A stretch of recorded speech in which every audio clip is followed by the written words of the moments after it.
અનંત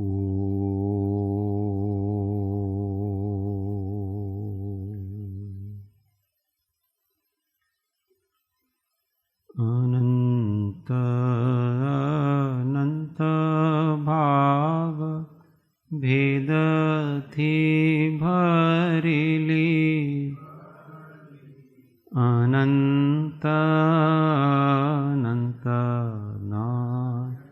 નિક્ષેપે વ્યાખ્યાની છે. સકલ જગત હિત કારિણી હારિણી મોહ તારિણી ભવાબ્ધિ ચારિણી પ્રમાણી છે. ઉપમા આપ્યાની જેને તમારા ખવીતે આપવાથી નિજમાં પાઈ મેં અહો રાજ ચંદ્ર બાળ ખ્યાલ નથી પામ જીનેશ્વર તાણીમાં જાણી તેણે જાણી છે. ગુરુ રાજ તાણીમાં જાણી તેણે જાણી છે.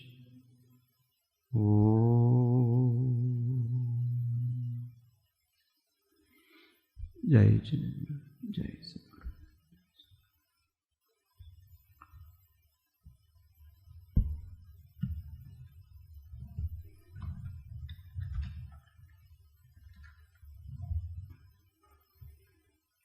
પર્યુષણ મહાપર્વ આજથી પ્રારંભ થાય છે.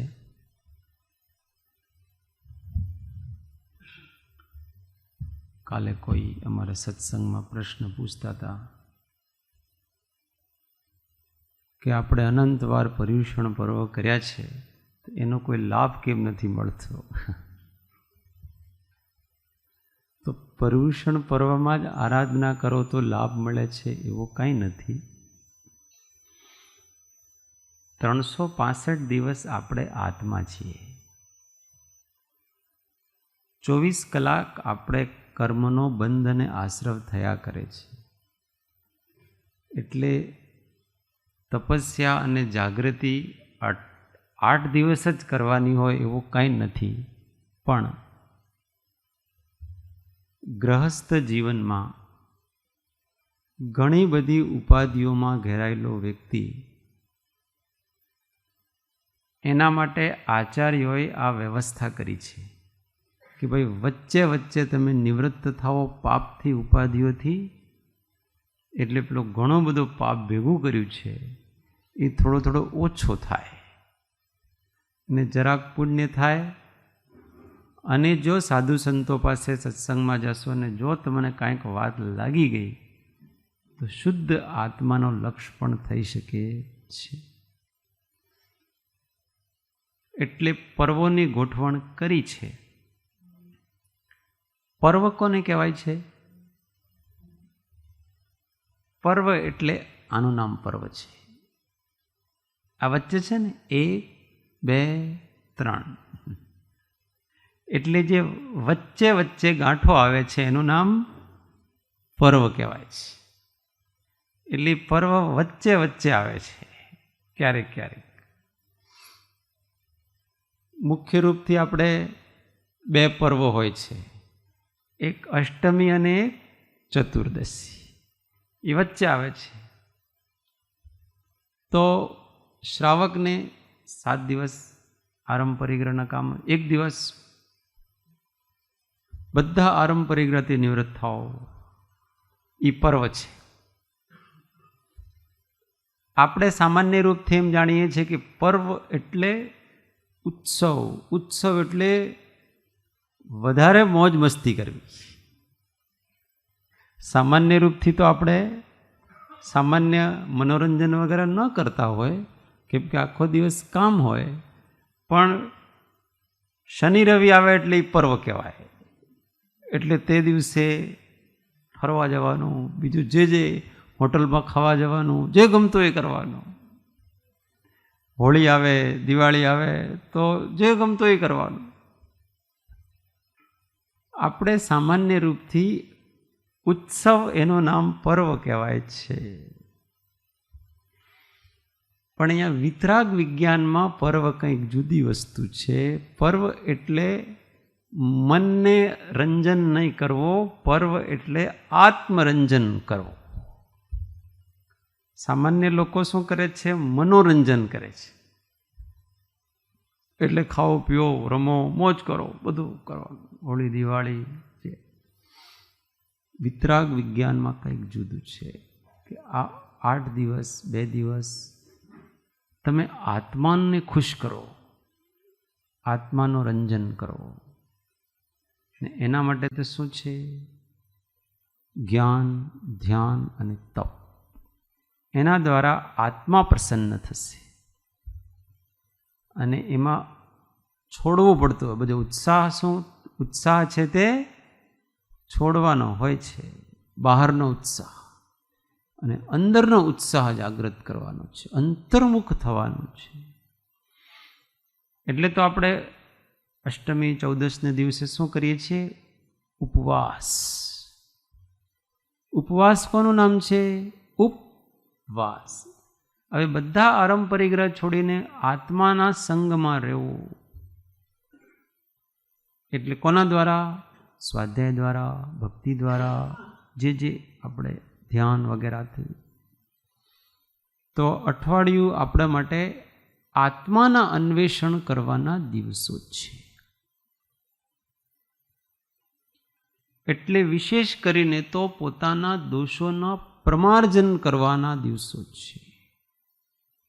આત્માનું અન્વેષણ એટલે શું? અન્વેષણ એટલે ખોજ કરવી. ખોજ કેવી રીતે કરાય? તો જે ઢંકાયેલો હોય છે એને નિરાવૃત કરવું, એનું નામ અન્વેષણ.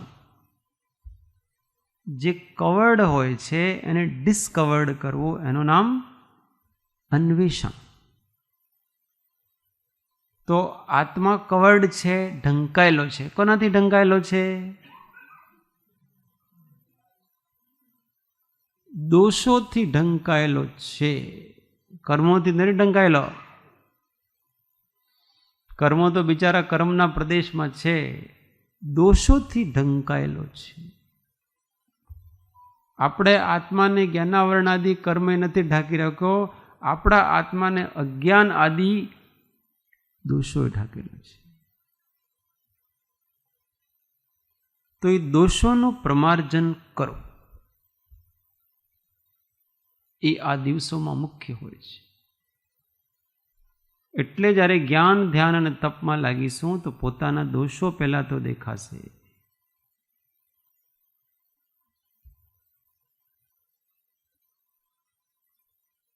કોઈ વ્યક્તિને મળવા જઈએ તો સૌથી પહેલા શું દેખાય? એનું ઘર દેખાશે, પછી એના દરવાજામાં જવા જઈશું, પછી બીજા કક્ષ આવશે, પછી વ્યક્તિનો કક્ષ આવશે, પછી એના કપડાં દેખાશે, પછી એનું શરીર દેખાશે, અને પછી જો દૃષ્ટિ હોય તો એ દેખાશે. આટલો બધો આવરણ છે. એ આવરણને પાર કરીને જાઓ. તો યોગ વશિષ્ઠમાં એક ઉદાહરણ આવે કે વ્યાસજી એમના દીકરાને સુખદેવજીને जनक પાસે બોધ માટે મોકલ્યા कि तुमको आत्मज्ञान का बोध करना है तो जनक के पास जाओ. तो जनक महाराजना 7 मंजिला महल है ने एना महलना अंदर आववामां 7 खंडो है. એટલે पहला दरवाजा ऊपर पेला कीधुं कि भाई महाराज आपको कोई मिलने आए हैं. सुखदेव जी बाल ब्रह्मचारी हैं, मुनि हैं। तो हमने कीधु पहले दरवाजे पे खड़े रखो उनको। 7 दिवस पहला दरवाजा पर उभा रख्या, पछी अब दूसरे दरवाजे पे लाओ, पछी 7 दिवस त्यां उभा राख्या। एम करता करता 7 दरवाजा पर 7 दिवस उभा राख्या। 49 दिवस थई गया, 50मे दिवसे एमने अंदर बोलाया। पछी एने जनकजी ने जोया अने जोईने कीधुं कि हमारे पिताश्री ने कहा था ये जनक ज्ञानी पुरुष हैं, आपके दर्शन से अब हमको लगता है कि आप ज्ञानी पुरुष हो।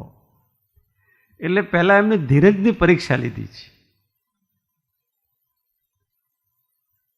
स्टेप बाय स्टेप एक एक दरवाजो पार करवानो छे। आ तो भौतिक रूपथी बताव्युं, एनुं आध्यात्मिक विश्लेषण जुदा प्रकारनुं छे।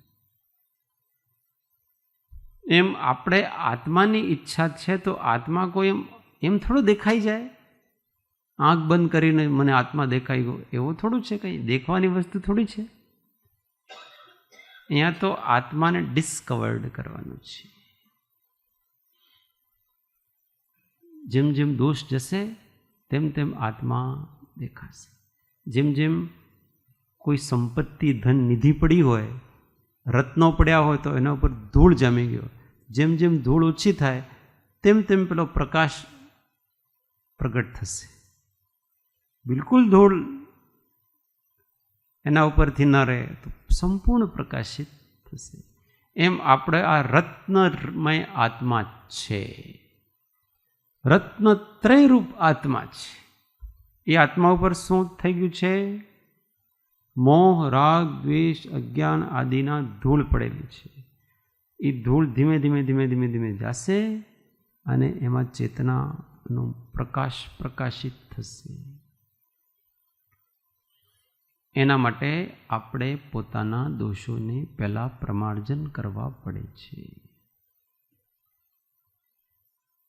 अने दोषोने प्रमार्जन करवानुं सौथी मुख्य साधन सौथी पहेला तो दोषना स्वरूपने ओळखो।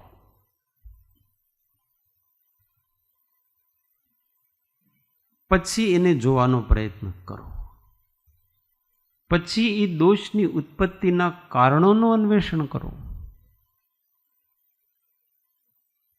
पछी ए दोषने स्वीकार करो, पछी એ ભવિષ્યમાં ન થાય એનો પ્રયત્ન કરો। આટલું બધું પ્રોસેસ છે। તપ છે ને, પ્રાયશ્ચિત નામનું તપ। એ પ્રાયશ્ચિત નામનું જે તપ છે એ તપમાં સૌથી પહેલા શું છે? આલોચન। એના 4 स्टेप है। पहलो आलोचन, पछी प्रतिक्रमण, पछी प्रतिक्रमण होय छे, पछी प्रत्याख्यान होय छे अने पछी दंड होय छे। आ 4 स्टेप में पूरुं थाय। पहले आलोचना होय।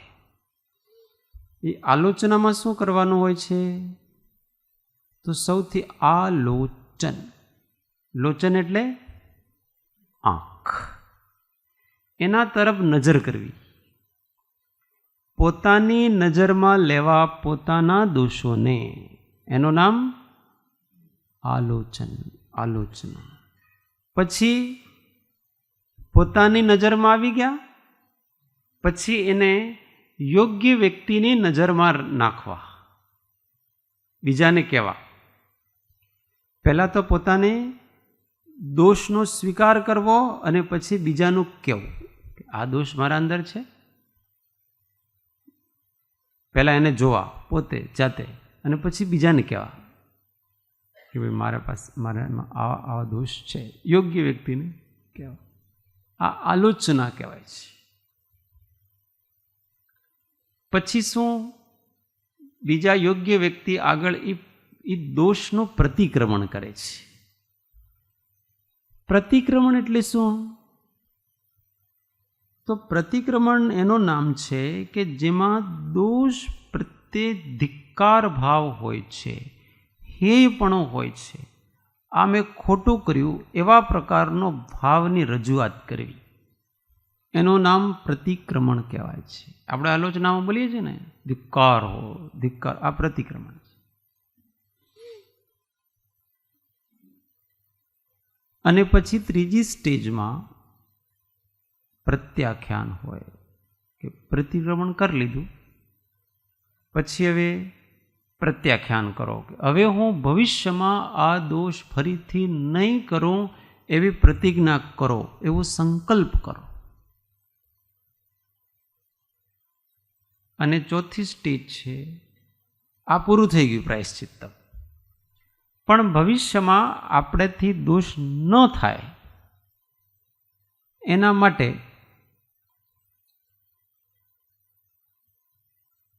આપણને યાદ રહેવું જોઈએ કે એકવાર મેં આ ગલતી કરી હતી ને આ ગલતીનું રિઝલ્ટ આવું મને ફળ મળ્યું. એના માટે કોઈ આચાર્ય વગેરે એને દંડ આપે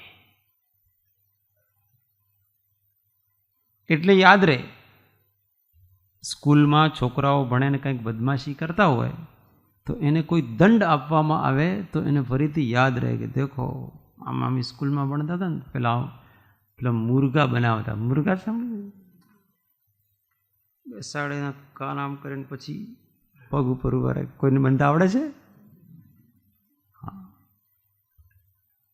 અને એક ટીચર તો અમારે એવા હતા કે પહેલાં તો સ્કૂલમાં પેલો ખોટીઓ હતી, ખોટી આવ્યા તો ખોટી, હા, પછી આમ કરાવે, પછી આમ કરાવે, પછી લટકાવે એના ઉપર, ખોટી ઉપર લટકાવાલા, કડક કડક. આજે તો પેલો સુપ્રીમ પેલો હાઈકોર્ટમાં પહોંચી જાય, અમારા ટીચર અમને આમ કરે છે એમ કરીને. તો ફરીથી યાદ રહે. એટલે અમારે સૌથી વધારે પેલા ગુસ્સાવાળા અને મારવાવાળા ટીચર હોય ને એનો પાઠ પેલો જલ્દી યાદ કરે. જે એકદમ નરમ નરમ હોય ને એનું ચાલે. આવી અમારે એક મેડમ હતા, ઘણા નરમ, તો કાંઈ નહીં ચાલે, પણ ટીચર હોય કડક હોય તો સજા આપશે ભાઈ. એટલે એમનો પાઠ બરાબર યાદ કરીને જવું, એમાં કંઈ ગડબડી ન થવી જોઈએ. ભય બી ન હોય ને પ્રીત, ડર ન હોય ત્યાં સુધી પ્રેમ હોય, કામ બરાબર કરે નહીં અને ડિસિપ્લિનમાં પણ નહીં. ડર હોવો જોઈએ, પણ આંખનો ડર હોવો જોઈએ. તો એના માટે પ્રત્યાખ્યાન છે ને પછી દંડ છે કે કોઈને કોઈ દંડ. નાની ગલતી કરી કે ભાઈ એક दिन का उपवास, इतनी मालाओं का जप, इतना ये करो, धूप में 4 घंटे खड़े रहो, एक पैर पे खड़े रहो. મોટા આચાર્ય મહારાજ તો આમ સામાન્ય ના આપે એવું આપે. સાધુ વગેરે આવે તો એને દીક્ષા છેદ કરી દે, પાછી દીક્ષા આપે તો તે દિવસથી દીક્ષિત બણ ગણાય, એટલે બીજા હોય એમને નમસ્કાર કરવો પડે. ના ના, એમ ઘણા પ્રકારથી છે. એટલે કોઈક ને કોઈક દંડ આપવો, આપણા કંઈ ગલતી થઈ જાય તો એટલે ફરીથી ન યાદ રહે. કેમ કે આ મન એવું છે ને કે એને કષ્ટ પ્રિય નથી. કષ્ટ પડે એટલે યાદ રહે કે મેં આ ગલતી કરી હતી ને આવો કષ્ટ થયો હતો, એટલે હવે મારે આને. એટલે પછી દોષ થવાના ચાન્સ કમ. કોઈક એવો ઉદય હોય તો ભલે ભલે થાય, પણ ફરીથી આ જ પ્રોસેસ કરો. એટલે આ 8 દિવસ આપણે મનને અમે એટલું નિર્મળ કરીએ, એટલું નિર્મળ કરીએ, એટલું નિર્મળ કરીએ કે આપણે શોધીએ કે બચપનથી લગાવીને, એટલે જ્યાં સુધી આપણો બુદ્ધિ જરા ચાલે છે, જરા સમજતા થયા ત્યારથી લગાવીને આજ સુધી મને કયા કયા દોષ થઈ ગયા છે, કઈ કઈ ગલતીઓ થઈ ગઈ છે. મોટી મોટી તો કમસે કમ યાદ રહેશે જ ને આપણને. જો કે નાની નાની પણ આપણે ઘણા પાછળ જઈએ તો યાદ આવશે આપણને. પણ એટલી ના આવે તો કંઈ વાંધો નહીં, મોટી મોટી તો કમસે કમ આપણને યાદ આવવી જોઈએ કે જો સૌથી મોટો દોષ, પહેલો દોષ તો એ જ કર્યો. સૌથી મોટો દોષ શું કર્યો ખબર? આ જીવે સૌથી પહેલા કે કોઈક માતાના ગર્ભમાં આવ્યો છે અને ગર્ભમાં કેટલી પીડા આપી છે ખબર આપણે? કોઈ માતાને ગર્ભમાં એ માતાશ્રીને પૂછવાનું, એ તો જે માતાશ્રી હોય જ જાણે. અંદર ઘણી લાતો મારી છે ભાઈ, એ સૂઈ પણ ન શકે, એ ચાલી પણ ન શકે, એ કાંઈ કામ ન કરી શકે. કેટલી તકલીફમાં હોય છે. જે દિવસથી આવે તે દિવસથી તકલીફ ચાલુ. 9 મહિના સુધી તો આપણે એને હેરાન કર્યા છે. જો કે એ રાગના કારણથી હેરાનની ખુશી માને છે, એને છે બધું, પણ આપણા કારણથી તો પરેશાની થઈ જ છે ને એને. અને પછી મોટો દોષ કયો? જન્મ થયો ત્યારે એ પ્રસવ પીડા કોને આપી? જેણે આપણને 9 મહિના સુધી, 8 મહિના સુધી પાળ્યા, મોટા કર્યા, આપણું શરીર આપ્યું, આપણી શ્વાસ આપી, આપણું બધું આપ્યું, એને જ આપણે પ્રથમ પીડા આપી પ્રસવમાં.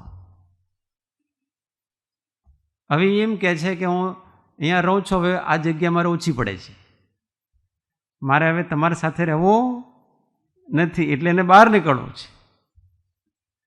અને જ્યારે એ બહાર નીકળે છે ત્યારે એની કેટલી પીડા થાય છે એ આપણને ખ્યાલ આવવી જોઈએ કે આપણે કેટલી પીડા આપી છે. એમણે કંઈ આપણને આપ્યું છે? એટલે આપણે એમને કંઈ આપ્યું છે? કાંઈ નહીં. છતાં એમણે એક તો રાખ્યા 9 મહિના સુધી, ને પછી જાઓ છો તો એ પીડા આપીને જ જાઓ છો. અને પછી પીડા બહાર નીકળ્યા ને તરત છાતી ઉપર લાગી જાય, છાતી ઉપર ચડે જીવ, ખાવા માટે, જીવવા માટે. એનો જ દૂધ, લોહી કો જે કહો, લોહી જ પીએ છીએ ને, શું દૂધ પીએ છીએ આપણે? અને બિચારી મમ્મીની આપણી ગંદકી એ સાફ કરવાની હોય ને બધું સાફ કરવાનું હોય, અને થોડા વર્ષો તો ક્યાંક જઈ જ ન શકે, કંઈ કામ ન કરી શકે, રાતના ઊંઘ ના આવે. આ બધા આપણે દોષ કર્યા છે એમ લાગે છે? જ્ઞાનીઓ આમ વિચારે છે. એમને વિચારવાની સ્ટાઇલ જ જુદી હોય, શ્રેણી જ જુદી હોય છે, એટલે દોષથી મુક્ત હોય છે. આપણને એમ લાગે આ તો આપણો અધિકાર છે, એમાં શું છે? કોઈ દ્રવ્યનો દુઃખી કરવાનો આપણો કોઈ અધિકાર નથી.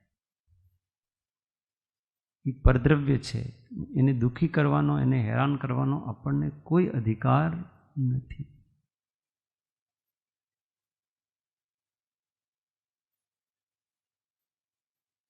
તમે કહો છો કે એ પેટમાં લાવ્યા શા માટે? અમને ગર્ભમાં અમે થોડા આવ્યા હતા, એમણે જ બોલાયા ને આપણને, એમને નથી બોલાયા હોય.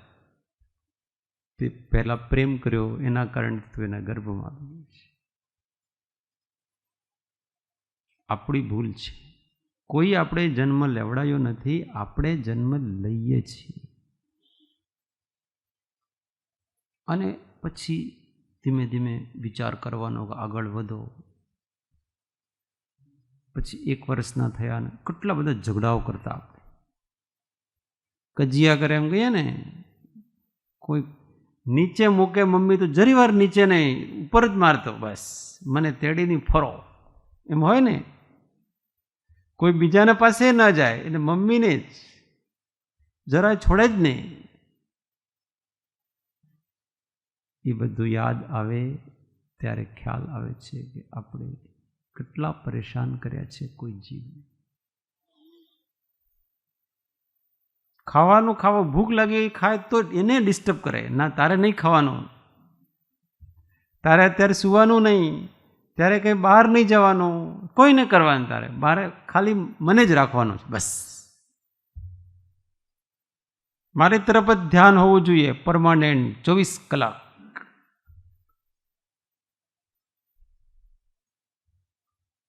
એટલે સૌથી મોટો દોષ આપણે આપણા પરિજનોનો કર્યો છે. એટલે મિચ્છામી દુક્કડમ કોની કરી? દુશ્મનોની. દુશ્મનોનો આપણે કોઈ દોષ નથી કર્યો, એ આપણેથી દુશ્મની રાખે છે. એ તો થોડી વારમાં દોસ્તોનો જે કર્યો છે ને, જે પરિજનોનો કર્યો છે ને, એ જ મોટો છે સૌથી. પરેશાન આપણે કોઈ બીજાને થોડા કર્યા છે, આપણા પરિજનોને પરેશાન કર્યા છે. સોરી.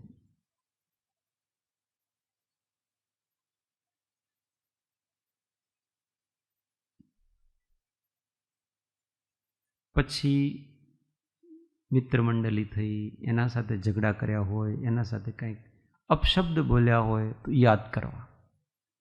કોઈકને ખોટું લગાડ્યું હોય, કોઈકને ચીડાયા હોય, કોઈકને હાસ્ય કર્યું હોય, બધું યાદ કરવું. કોઈકને પથ્થર માર્યા હોય, ઘરમાં પથ્થર માર્યા હોય, ભોજન ન મળે તો પથ્થર મારીએ, ચા ન મળે તો ઘરમાં પથ્થર મારીએ. આવી બધી આ બધી બાલ લીલાઓ કરી છે કે નહીં કરી છે? અને એમ કરતાં કરતાં કરતાં ધીમે ધીમે આપણે આવવું જોઈએ કે શું શું કર્યું છે એને અત્યંત અંતઃકરણપૂર્વક એ બધાને યાદ કરવા.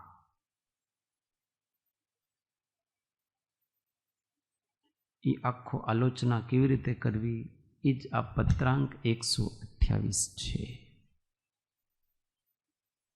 અત્યારે તો આપણી પાસે ટાઈમ નથી, આપણે બપોરના સેશનથી એના ઉપર વિશ્લેષણ કરીશું. ખૂબ જ ઊંડું છે. અત્યારે ખાલી આપણે એને વાંચન કરી જઈશું, પછી આગળ કાલે લઈશું. શ્રીમદ રાજચંદ્ર વચનામૃત પત્રાંક 128. વવાણિયા પ્રથમ ભાદ્ર સુદ છઠ 1946. ધર્મેચ્છક ભાઈઓ, પ્રથમ સંવત્સરી અને એ દિવસ પર્યંત સુધીમાં કોઈ પણ પ્રકારે તમારો અવિનય, આશાતના, અસમાધિ, મારા મન વચન કાયાના કોઈ પણ યોગાધ્યવસાય થઈ હોય તો તેને માટે પુનઃ ક્ષમાવું છું. આપણે 8 દિવસમાં એક વચન ઉપર આનો સારી રીતે સમજીશું. અંતર્જ્ઞાનથી સ્મરણ કરતા એવો કોઈ કાળ જણાતો નથી વા સાંભળતો નથી કે જે કાળમાં, જે સમયમાં આ જીવે પરિભ્રમણ ન કર્યું હોય, સંકલ્પ વિકલ્પનું રટણ ન કર્યું હોય અને એ વડે સમાધિ ન ભૂલ્યો હોય. નિરંતર એ સ્મરણ રહ્યા કરે છે અને એ મહાવૈરાગ્યને આપે છે. વળી સ્મરણ થાય છે કે એ પરિભ્રમણ કેવળ સ્વચ્છંદથી કરતા જીવને ઉદાસીનતા કેમ ન આવી? બીજા જીવો પરત્વે ક્રોધ કરતા, માન કરતા, માયા કરતા, લોભ કરતા કે અન્યથા કરતા તે માઠો છે એમ યથાયોગ્ય કા ન જાણ્યું? અર્થાત એમ જાણવું જોઈતું હતું, છતાં ન જાણ્યું. એ વળી ફરી પરિભ્રમણ કરવાનો વૈરાગ્ય આપે છે. વળી સ્મરણ થાય છે કે જેના વિના એક પળ પણ હું નહીં જીવી શકું એવા કેટલાક પદાર્થો, સ્ત્રી આદિક, તે અનંતવાર છોડતા તેનો વિયોગ થયા અનંતકાળ પણ થઈ ગયો, તથાપિ તેના વિના જીવાયું એ કંઈ થોડું આશ્ચર્યકારક નથી. અર્થાત જે વેળા તેવો પ્રતિભાવ કર્યો હતો તે વેળા તે કલ્પિત હતો એવો પ્રતિભાવ કાં થયો? એ ફરી વૈરાગ્ય આપે છે. વળી જેનું મુખ કોઈ કાળે પણ હું નહીં જોઉં, જેને કોઈ કાળે હું ગ્રહણ નહીં જ કરું, તેને ઘેર પુત્રપણે, સ્ત્રીપણે, દાસપણે, દાસીપણે, નાના જંતુપણે શા માટે જન્મ્યો? અર્થાત એવા દ્વેષથી એવા રૂપે જન્મવું પડ્યું. અને તેમ કરવાની તો ઈચ્છા નહોતી. કહો, એ સ્મરણ થતાં આ ક્લેશિત આત્મા પરત્વે જુગુપ્સા નહીં આવતી હોય? અર્થાત આવે છે. વધારે શું કહેવું? જે પૂર્વના ભવાંતરે ભ્રાંતિપણે ભ્રમણ કર્યું તેનું સ્મરણ થતાં હવે કેમ જીવવું એ ચિંતના થઈ પડી છે. ફરી ન જ જન્મવું અને ફરી એમ ન જ કરવું એવું દ્રઢત્વ આત્મામાં પ્રકાશે છે.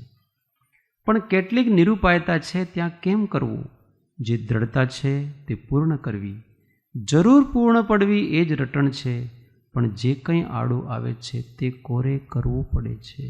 અર્થાત ખસેડવું પડે છે અને તેમાં કાળ જાય છે, જીવન ચાલ્યું જાય છે, એને ન જવા દેવું. જ્યાં સુધી યથાયોગ્ય જય ન થાય ત્યાં સુધી એમ દ્રઢતા છે તેનું કેમ કરવું? કદાપી કોઈ રીતે તેમાંનું કંઈ કરીએ તો તેવું સ્થાન ક્યાં છે કે જ્યાં જઈને રહીએ? અર્થાત તેવા સંતો ક્યાં છે કે જ્યાં જઈને એ દશામાં બેસી તેનું પોષણ પામીએ? ત્યારે હવે કેમ કરવું? ગમે તેમ હો, ગમે તેટલા દુઃખ વેઠો, ગમે તેટલા પરિસહ સહન કરો, ગમે તેટલા ઉપસર્ગ સહન કરો, ગમે તેટલી વ્યાધિઓ સહન કરો, ગમે તેટલી ઉપાધિઓ આવી પડો, ગમે તેટલી આધિઓ આવી પડો, ગમે તો જીવનકાળ એક સમય માત્ર હો અને દુર્નિમિત્ત હો, પણ એમ કરવું જ. ત્યાં સુધી હે જીવ છૂટકો નથી. આમ નેપથ્યમાંથી ઉત્તર મળે છે અને તે યથાયોગ્ય લાગે છે. ક્ષણે ક્ષણે પલટાતી સ્વભાવ વૃત્તિ નથી જોઈતી. અમુક કાળ સુધી શૂન્ય સિવાય કંઈ નથી જોઈતું. તે ન હોય તો અમુક કાળ સુધી સંત સિવાય કંઈ નથી જોઈતું. તે ન હોય તો અમુક કાળ સુધી સત્સંગ સિવાય કંઈ નથી જોઈતું. તે ન હોય તો આર્યાચરણ, આર્ય પુરુષોએ કરેલા આચરણ સિવાય કંઈ નથી જોઈતું. તે ન હોય તો જીન ભક્તિમાં અતિ શુદ્ધ ભાવે લીનતા સિવાય કંઈ નથી જોઈતું. તે ન હોય તો પછી માગવાની ઈચ્છા પણ નથી. ગમ પડ્યા વિના આગમ અનર્થકારક થઈ પડે છે. સત્સંગ વિના ધ્યાન તે તરંગરૂપ થઈ પડે છે. સંત વિના અંતની વાતમાં અંત પમાતો નથી. લોક સંજ્ઞાથી લોકાગ્રે જવાતો નથી. લોક ત્યાગ વિના વૈરાગ્ય યથાયોગ્ય પામવો દુર્લભ છે. એ કંઈ ખોટું છે શું? પરિભ્રમણ કરાયું તે કરાયું. હવે તેના પ્રત્યાખ્યાન લઈએ તો લઈ શકાય. એ પણ આશ્ચર્યકારક છે. અત્યારે એ જ ફરી યોગવાઈએ મળીશું. એ જ વિજ્ઞાપન વિનીત રાયચંદના યથા યોગ્ય. આ એમના જે સત્સંગી ભાઈઓ હતા એમને લખેલું પત્ર છે. આપણે એને થોડું ધીમે ધીમે સમજીશું, હાર્ટલી સમજીશું, હૃદયપૂર્વક સમજીશું, સિદ્ધાંતથી સમજીશું, અધ્યાત્મથી સમજીશું, વ્યવહારથી સમજીશું, ભાવથી સમજીશું, અર્થથી સમજીશું, શબ્દથી સમજીશું. બધાથી આપણે એને સમજવાનું છે. અને જો આપણને ખરેખર ભીતરમાંથી પશ્ચાતાપ પ્રગટ થશે, આટલા દોષ ખરેખર મેં કર્યા છે અને મેં જ કર્યા છે, બીજાનો કોઈ દોષ નથી એમાં, તો એટલી બધી નિર્મળતા આત્મામાં થઈ જશે. ત્યારે આત્માના પેલા ધૂળ છે એ હટતી જશે. બીજો કોઈ ઉપાય આપણે પાસે અત્યારે નથી કે આપણે આત્માને વિશુદ્ધિ કરવાનો. એકમાત્ર જે કર્યું છે એનો ખેદ કરો અને વસ્તુ સ્વરૂપનો નિર્ણય કરો.